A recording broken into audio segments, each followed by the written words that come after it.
Every day at President Lincoln's Cottage, we engage with visitors in conversation on difficult topics, from grief to slavery to American identity. Visitors, young and old alike, connect with us from next door and from around the globe. And occasionally we get asked a question on a tour that stops us in our tracks, one we wish we could spend a half hour answering. Some of these questions on their face seem innocent or simple, but on a second look, they contain a level of complexity that leaves us wanting to know more. Each episode, we'll investigate a single real question a visitor asked us here. At President Lincoln's Cottage, we're storytellers, historians, and truth seekers. So we called on people whose expertise could speak to all the facets of these questions. I'm Callie Hawkins. And I'm Joan Cummins. This is Q&A. Come on down the rabbit hole with us. Let's take that half hour now. Thank you for joining us and welcome to Season 3. For this episode, we're working on the question, wait, she's black? A student asked me this question during our school program for 5th graders, I See the President. In the program, students look at a map of President Lincoln's commute from the cottage to the White House, which includes pictures of the places and the people he encountered along the way. I was talking about Elizabeth Keckly, who had been formerly enslaved and later worked as Mrs. Lincoln's dressmaker. Amidst this explanation, the student looked at her portrait on the map, and this question burst out. Wait, she's black? In the moment, I told the student that if she were alive today, we might talk about her as mixed. Her mom and her grandma were black, and her dad and her grandpa were white. He then went, oh, okay. But something about the student's surprise stuck with me. Clearly, something about Elizabeth Keckly's appearance had been quite different from his expectations. The surprise was really the hook that left us wanting to know more. As usual, we went to talk to a wide variety of people about our question. What was their take on this moment? So, I imagine knowing the picture that the student was looking at, there she is sitting in what to his eye or her eye, a 21st century kid, would be a very fancy dress, elaborate. She's wearing jewelry, including a wedding ring, earrings. She's sitting up erect, and it's a studio portrait. And so that may not have jived with the expectation of a black person, nor whatever if you had told the students about her life in DC, a free woman. I think that the expectation also of blacks during slavery, they were all enslaved. So even the freedom aspect and her, that photograph, when I've asked people to say, what does she look like? Well, proud, regal, deficient, independent, all of those things may, again, not fit the expectation, the racial one. And then, of course, it's hard to tell in a sepia or the old photographs, but she's light-skinned and her features are not legible necessarily to someone with certain expectations of blackness. That's Jennifer Fleischner, a professor at Adelphi University in New York and a biographer of Elizabeth Keckly. We also spoke with A.B. Wilkinson, a historian at the University of Nevada, Las Vegas, who specializes in the history of people with mixed ancestry. So we read race in very specific ways depending on how we're brought up or where we're brought up and, during what time period. And it's interesting, now that we've had this conversation, I just Googled the pictures of her that are in existence. But now that I'm looking at her, I'm like, oh yeah, she would have been termed black.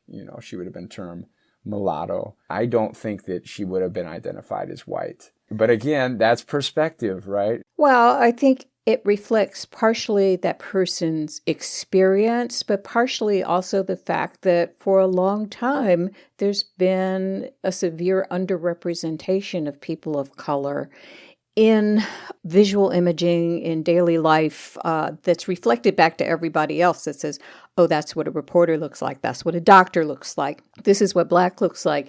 In our case, in the case of America, lots of times people who live in places that have no black populations or that don't know any black people personally assume that black is only what's being reflected to them by popular culture.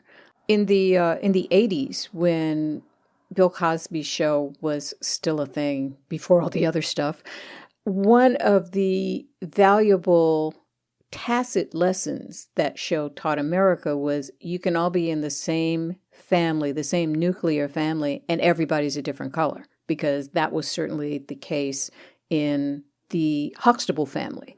And I think just seeing that every week sometimes made people go, oh, okay, I get it. Yeah. And I'm thinking about it that like part of what is inherent in this assumption or the conversation is that if you are surprised that Black people can look away, right? Like in that surprise, what you are revealing is that you thought in some little corner of your head that all Black people looked the same. Yeah, that you've had limited experience with the extensive diversity of what Black is. Is that something that is in your personal experience of people being confused about you? Oh my God. I used to, when I worked at People magazine for a little while in the news and human interest department, and the photo editor was a charming woman, older, who was German. And at least once a week, she would come, and we became friends. She would come plop herself down in the visitor's chair in my office and say, now, Karen, tell me again why you're Black. I'm saying, what do you mean, why am I Black? My mom's Black, my dad's Black, his mom's Black, his dad's Black. I can't help what other people's experiences are, but you should know that there is this whole spectrum of shade in the Black community. All of us consider ourselves Black, whether we're as pale as you are, and she was really pale, or whether they are very, very dark. That comes from our conversation with Karen Grigsby Bates, a journalist who covers race in America for NPR's popular program Code Switch. We've been around for about 7 years, and we are a bicoastal, multiracial, multicultural, multi-generational team of journalists who report on race, identity, and culture, and all the ways those things intersect with all the things that we're always reporting on in the news. Everything from politics to medicine to the arts to commerce, you name it. And as you can imagine, it's been a very interesting and busy couple of years in the past couple of years. If you want to see the picture of Elizabeth Keckly to form your own impressions, go to our website at www.lincolncottage.org and click Q&A podcast. We'll add it to the page for today's episode. Before she came to D.C., Elizabeth Keckly was born into slavery in 1818 on a farm near Richmond, Virginia. She was raised by her mother Agnes and her adoptive father George, both of whom were also enslaved. At the age of 4, Keckly was brought into the house of the Burwells, her enslavers, to take care of the white children in their family. Those children were Keckly's half-siblings, as Armistead Burwell, the white head of household, was her biological father, though she didn't know it at the time. As a young adult, she was taken to St. Louis by her enslavers, and while living there, she bought her freedom and her son's freedom with the proceeds from her dressmaking. She moved to Washington, D.C. right before the Civil War, intending to make dresses for whoever was next in the White House. And indeed, she secured a position as Mrs. Lincoln's dressmaker, and the two women became friends. We'll talk more about that complicated relationship in just a bit. Before we got any further into how other people saw her, I had a question for Jennifer. What do we know, if anything, about how Elizabeth Keckly saw herself and her own racial identity? Keckly herself thought of herself as of African descent, of Black, but she also considered herself, certainly when she came to DC, she went easily into the sort of caste and class of Blacks who were a sort of elitist, light-skinned. You could trace this in the churches she joined when she came to DC. The first church, the Union Bethel Church, that was when she first arrived. And then after Lincoln's death, the 15th Street Presbyterian Church, the elite church, where only light-skinned, middle-class Blacks joined. But because she had been born enslaved, she wasn't born free Black. She was in this sort of, again, this not the highest of the high. I mean, she was looked down upon on occasion by those who had been born free. And so there was sort of a complicated caste class system. And just to clarify really quickly, how much of that caste system had to do with economic wealth and how much with the way that a person looked? Well, I think both were factors. I think that, her whole life was spent as mixed race or mulatto, as she would have been called in her time in the 19th century, moving between white and black worlds. We asked AB for more context about the word mulatto, which he described as It's a racial term that they used back during this time period and back into the colonial period, really, that came to identify people of mixed African and European, sometimes Native American ancestry as well. But usually someone from those mix of those two out of the three ancestries. A.B. explained that the term came into English from Spanish in the 1500s, when the Spanish were the leading colonizers in the Western Hemisphere. There are some Latin words like mixticus that go back even further than that, but the idea of this term meaning mixed ancestry seems to have come into Spanish from the Arabic muwallad, meaning a person who had both Arabic and non-Arabic heritage. We were assuming that this term was primarily to oppress the people it was applied to, as opposed to being a neutral term. Was that correct? Even the racial terms, mulatto, Negro, I'm using them now kind of within quotations. I'm using them in the historical context, and I, should kind of put that out there as well. I do not advocate bringing back these racial terms such as mulatto, mestizo, and it's precisely because they were derogatory in their time. It's still questionable whether people even use these terms themselves or proudly use these terms to define themselves.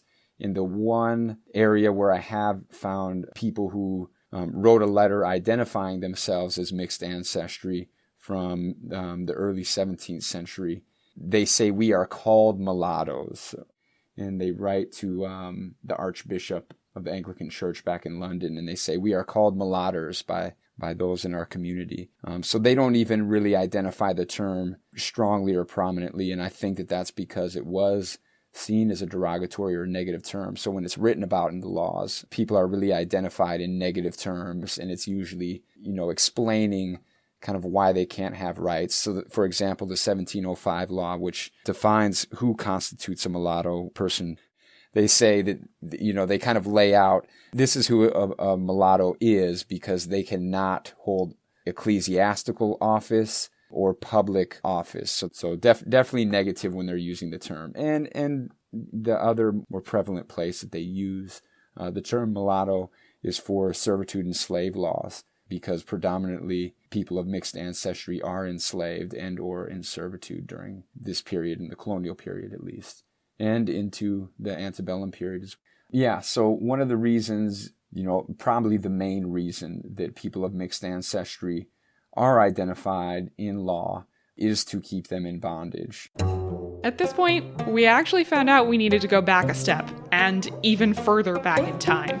We spoke with anthropologist Nina Jablonski, who studies the origin and social positioning of human skin color, to find out, why do people even have different skin colors in the first place? Skin color is related to the intensity of sunlight, and specifically to the intensity of ultraviolet radiation. One particular pigment, called melanin, imparts most of the color to skin. This is, when it's in its concentrated form, a very dark brown, almost black pigment that is an incredible natural sunscreen. The short story is that as people evolved, and all humans evolved in Africa, in our original early human state, we were all darkly pigmented. We had a lot of melanin in our skin because melanin afforded superior protection to strong ultraviolet radiation that was present in our original homeland. As humans, modern humans, dispersed throughout the continent of Africa over tens and hundreds of thousands of years, and then later outside of Africa, they met much less intense sun and far more seasonal sunlight. And under these conditions, skin color actually faded. we became what I often call depigmented. This was an active evolutionary process, and we really need to think about our original human color as being dark, and lighter colors and a range of intermediate colors being sort of derivatives, being secondary developments as a result of dispersals into different latitudes with different sunshine regimes. One of the things we're wrestling with this episode, and also in American society at large, is that we have ascribed very strong and complicated meanings to a person's skin color. How early does that kind of thing start happening? The division of people into what we might refer to as races was not something that was natural or inscribed in any way. It was actually created through intellectual activity. And at least in Europe, this was done because of a few different interests. One was the interest in sort of classifying different parts of nature.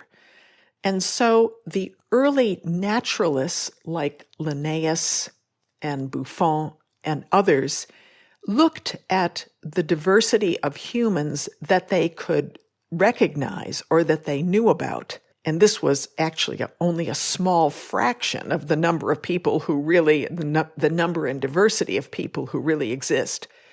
And they said, well, we can put them into, let's say, 4 groups. Or maybe 5 groups. One of the hallmarks of early classifications of humans is their very arbitrariness. Humans were placed initially in color-based categories, and Linnaeus was the first to do this, identifying them as white, red, black, and yellow. Others later refined this, changed it, modified it. But the key thing was that these groups of people were color-coded. One of the most important divisions that these early naturalists and philosophers recognized was a binary division between white Europeans and non-white others. And this probably becomes the most historically significant division, not only for the history of the United States, but elsewhere. The tipping point, if we can identify one, is really in how those ideas translated into a broader non-intellectual audience. And what we see, especially in the English-speaking world, is the promotion of these ideas across the Atlantic into the Americas at the same time that the slave trade is going. This is probably one of the biggest turning points, actually, in all of human history, when people begin to think on the basis of no observable facts that one group of people is superior to another. This conversation with Nina was really helpful in clarifying what I think is one of the big sticking points for people, including me, in understanding race. In saying, yes, as is apparent with your eyes, people have different skin colors, but that it's only society that says those colors mean anything. The meaning isn't inherent in the color, it's added on top by people. If you'd like to hear more of our conversation with Nina, you can listen to our bonus episode, The Science of Race. One of the side effects of the construction of race with pale Europeans at the top of the hierarchy is colorism, where even among people placed in marginalized racial groups, folks with lighter skin colors have more status and prestige. It's likely that Elizabeth Keckly's lighter skin tone made it more possible for her to gain access to the White House and to Mrs. Lincoln. I'm really curious about the two women's relationship beyond the transactional. And I asked Jennifer, what drew them together? What made them friends? Trouble, I think. Well, not just trouble, shared sorrow. One of the first letters that Mary Lincoln, very early on, when the beginning of her husband's term, when she was trying to settle into a Washington, D.C. that was somewhat hostile towards her. And Elizabeth Keckly, one of the first, if not the first mention of Mary makes of her in a letter to a cousin, is of Keckly's having lost a son in a very early battle, the Battle of Wilson's Creek in August 1861. And she's writing in the fall after that. And she talks about her sorrow. And Mary Lincoln, by that time, had lost a son, a toddler, in Springfield. And it was the first of the 3 out of the 4 sons who would die before she did. But there was that joint sorrow. And Keckly herself recognized and appreciated, talked about appreciating Mary's sympathy for that. So that was a sort of bond. They also absolutely bonded around their interest in fashion. You know, they looked at Lady Godey's magazine. They would look at the latest designs out of Paris together, and they spent hours and hours. If those dresses took hours and hours, you know, and that would be hours in one another's presence. So they were drawn together by just the work and the creative collaboration of that. And, you know, over time, I think a turning point year was 1862. Early in that year, in February, the Lincoln's second oldest son, Willie, died at the age of 12. And that was a turning point for Mary, I think, plunged her into real depression and grief. And at that point, I think she also came to lean more and more heavily on Keckly. So I think there's that. And then I think another bond they shared was, frankly, growing up, you know, on another side of slavery, but the experience of being raised in a household in the South, Virginia for Elizabeth Keckly, Mary Lincoln in Kentucky. Lizzie was enslaved. She was in the big house, taking care of the children, the master's children. And, you know, Mary Lincoln was the master's children in her house and was cared for after the death of her mother by an enslaved woman. So I think that whatever the sort of, I'm not sure if the right word to use is etiquette of these relationships between the household enslaved, that I think also they understood. They had. Would you say that they felt like they knew how to act around each other? Yeah, that's what I'm trying to say. There's a certain kind of protocol and modes of behavior and a sort of understanding, perhaps, of boundaries, but also how those boundaries are fluid.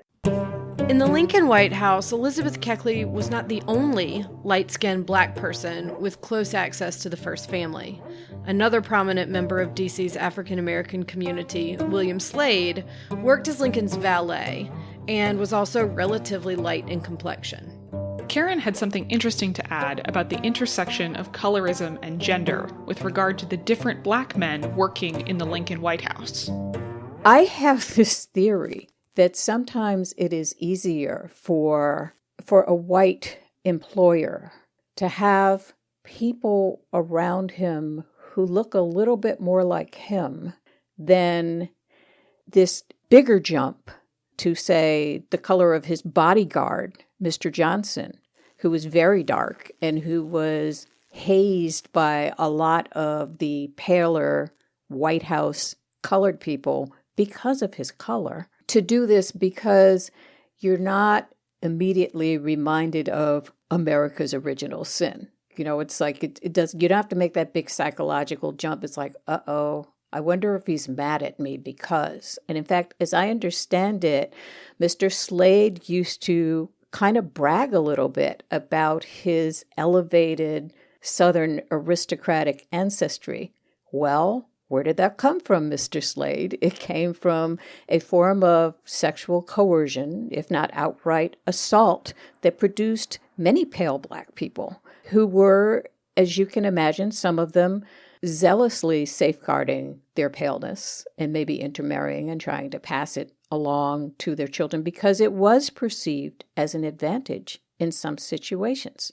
Although I should say, ironically, it's kind of interesting that there are advantages to that, but there are also disadvantages because pale Black men, societally speaking, may be considered desirable in some circles. In other circles, it's like, well, they're not manly enough because look at what color they are. Mr. Johnson, good example. He was a black man who was chosen to be Lincoln's bodyguard because he looked strong and manly and as if he could take on all comers. They did not have him serving soup in the family dining room. Well, it even, it continues to this day. I mean, I'm too old to really be into hip hop, but even I know that there's been this long discussion about Drake v. Kanye and who's the real Black man. So it's, there are vestiges of that even now. Elizabeth Keckly's son George was even lighter skinned than she. Jennifer told us more about how Elizabeth thought of his racial identity and social position differently than her own.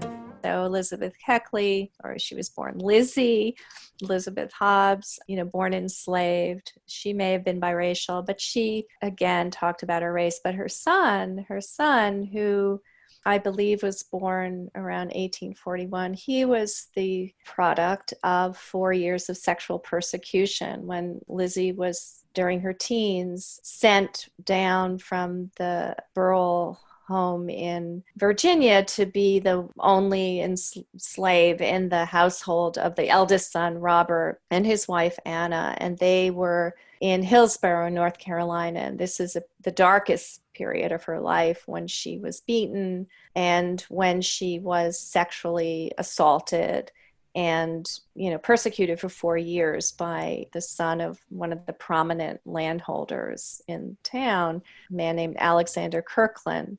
And so her son, who was light enough to pass, and we know this because he enlisted as a white man into the 1st Missouri Regiment in 1861 at the beginning of the war. And he was born around 1841. And after his birth, Lizzie was sent back to Virginia to be with the Burrell family away from Hillsborough. She named her son, so here's an example of the complex identities. She named him George. George was the name of her enslaved father, the man she knew as her father and whom she considered her father. Lizzie, when she talks about him racially, and this is actually, I think, kind of interesting and important. The first thing mention she makes about having a child, but in the way that she did, is that this is not a child she ever wanted, and yet she loved him. She talks about, why shouldn't my son be free? He is half, Anglo-Saxon blood runs in his veins as much as African blood. He is half white, and why shouldn't he claim the freedom of his nature that's naturally owed to him? I think that, and again, he enlisted as a white man. And his life would have been different from hers, right? College educated, the things that she couldn't have. And so, again, this is something to ask perhaps someone else, but there is this sort of generational shift, that you see. She's giving him, he would be having a life she couldn't have. Parents of all kinds hope their children will have better lives than they did. It's so moving and so complicated that part of how Keckly wished that for her son was in getting more access to whiteness than she herself had been able to claim. As Karen alluded to earlier, in many cases, the reason pale Black people exist is because of assaults on enslaved Black women by white enslavers. Mrs. Keckly and her son both fit into this category. A.B. told us about how the ways of talking about this kind of mixture were changing during Keckly's lifetime as the word miscegenation emerged to stoke fears about Black freedom. So the term miscegenation comes out of the Latin to mix, race, or a kind. And the term is coined in the Civil War period by some undercover Democrats who were opposing Lincoln's re-election bid. And so they come up with this term miscegenation and kind of say, well, Lincoln is in favor of this, a mixing of the races. And with that term miscegenation and what people will come to identify as anti-miscegenation laws, which prevented people of different races from marrying or having a sexual relationship. These laws were already in place, but just weren't called anti-miscegenation. Of course, the term hadn't been coined yet, but they were in place since the 1600s and are in place until 1967 with the Supreme Court decision of Loving versus Virginia kind of outlaws them. And they're still in over a dozen states, I believe, by that point. But they kind of reify or kind of cement these ideas around racial mixture and kind of help propagate ideas around the one drop rule, that if one is of slightly mixed African ancestry with European ancestry, that the person is kind of fully black. So yeah, that miscegenation term coming out during Lincoln's time is really a seismic shift, really the Civil War and the outlawing of chattel slavery, the 13th Amendment and other amendments to come out of the Civil War. These things show progress, but also there's a regression that kind of takes place in terms of the way that we think about races of people and kind of reclassifying people who might have been termed mixed before, even further and harder within kind of that black and or Negro category. It's making me think about that there were folks for whom mixing of the races, as it were, was okay under a slavery context, or in a specific context under slavery, but suddenly would not be okay should the participants all be free and ostensibly more equal members of society. Exactly. And so there's this, again, a great irony is there's great mixing within slavery that it is just not termed legitimate, and people can't easily marry, of course, and that there's a lot of sexual abuse and rape of slave women that is taking place systematically, and nobody's really saying anything about it. In fact, it's the biggest open secret that everybody knows is happening, but nobody does anything about really to prevent, and protect these enslaved women. But then when everyone's free, the big fear is, there's going to be this mixing of the races, and this will lead to, really bad things. A lot of time when we talk about race in America, we talk about it on this binary of black people and white people. But of course, it's more complicated than that. Not only are there folks like Elizabeth Keckly, whose very existence gives the lie to those rigid categories, but also there are folks with neither African nor European heritage who count themselves American and have been part of the story from the very beginning. Their children have also been affected by anti-miscegenation laws and by the hierarchies that put whiteness on top. Speaking of which, colorism is not just an American problem. I'm sort of bouncing back to color prejudice. It's not just the United States, although obviously we think about it more about us because everybody thinks about themselves more than anything else. But when you look at South Asia, at Korea especially, how much a pale complexion is prized.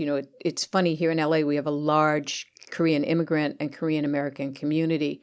And so people will often wander into stores in K-Town and say, I want a really good sunscreen. And I know you know what that is because they are determined to keep that pale.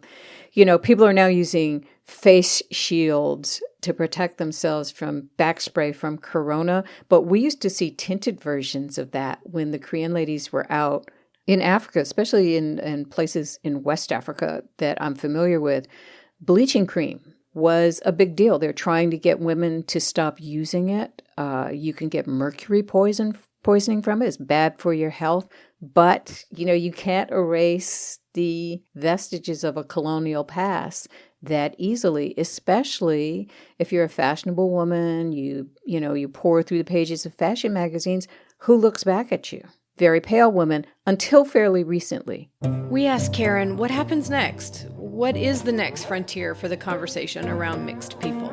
I don't know what happens going forward because the world is getting more and more intermixed, and not just on the black-white binary. Asian and Latinx and you name it. So after a while, I remember listening to an older man say, I don't know what all this fuss is about, skin color. Y'all should just do what I did. Marry somebody of another race, and after a while, everybody will be the same color, and things will be fine. It's like, there's a remarkably facile analysis, but okay. For his part, it was wishful thinking. Humans will always differentiate from each other, so even if everybody was exactly the same color, it's like that Dr. Seuss book about the Sneetches.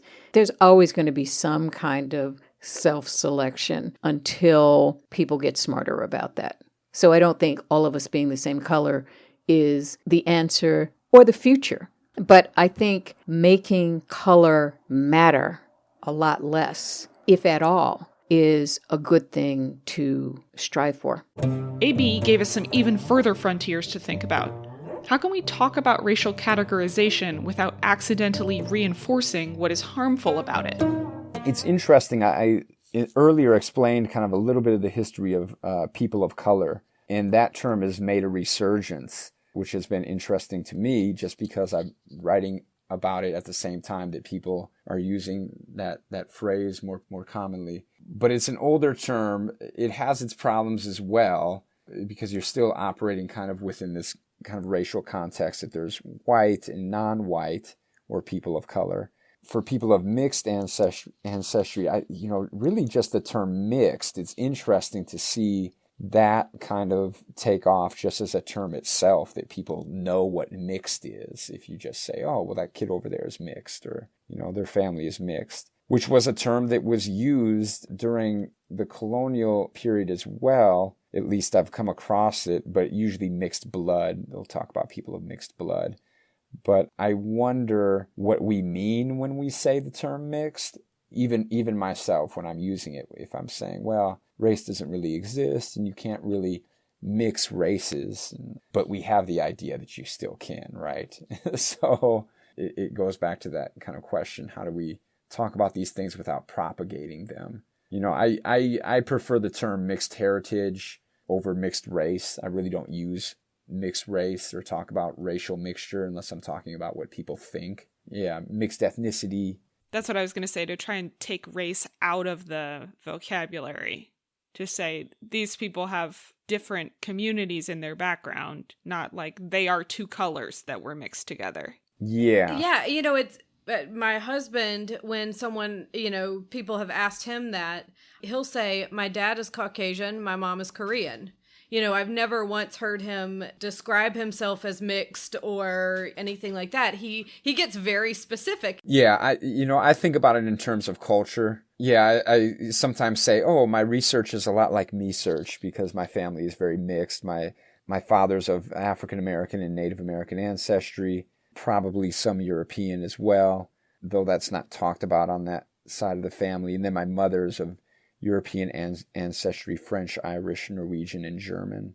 And so, yeah, I think about things culturally, I think, for myself, at least in those terms. If you think about, as Jennifer described to us, little Elizabeth Keckly, at 4 years old, brought into the quote-unquote big house, where, although she herself had no idea, it was obvious to everyone around her who her father was. She was already living the complexities of her racial identity. Her specific heritage came with advantages like learning to read, but it also remained a very dangerous position because Lizzie was more vulnerable to the mistress of the house, who despised her as a living, visible symbol of her husband's betrayal. Keckly negotiated race from the beginning of her life, and that's still true for children today. Yeah, to hear about Elizabeth Keckly as a young child, as you've described, and to know that this very question that we've spent so much time thinking about in all its complexity was asked by a child really just underscores how early children are aware of race and have to navigate it. That really highlights for me just how important it is to talk to children about race and racial bias, even at an early age.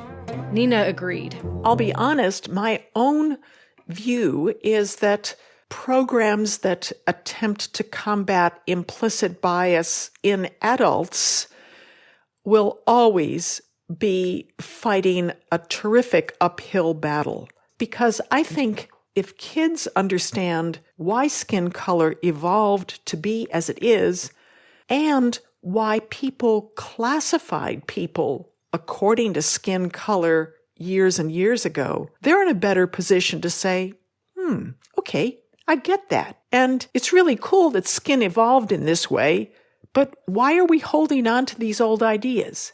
One of my favorite things about talking to kids about slavery at the cottage is that the unfairness of it is so transparent to them, and they are ready in a second to call that out. Children have a great deal of power in their perceptiveness and in the forthright strength of their belief, but they're also uniquely vulnerable to absorbing harm from the world around them. Which means it's our responsibility as adults to work to recognize what harmful things we've picked up as kids and to keep it from damaging others in turn. In service of that, what moment of surprise can you double-check yourself on? What old ideas are you holding on to that you'd like to be free of? This episode was produced by me, Joan Cummins, and Callie Hawkins, with backup from the President Lincoln's Cottage team. Music for Q&A was written, performed, and is copyrighted by Clancy Newman. Q&A is possible thanks to generous supporters of President Lincoln's Cottage, including the National Endowment for the Humanities. To find out how you can support this podcast and other programming, visit www.lincolncottage.org. To the visitor who asked the question behind this episode, thanks for helping us rethink the boxes we've been putting people into. Comments? Questions? Write to us at podcast@lincolncottage.org. President Lincoln's Cottage is a home for brave ideas. Stay curious.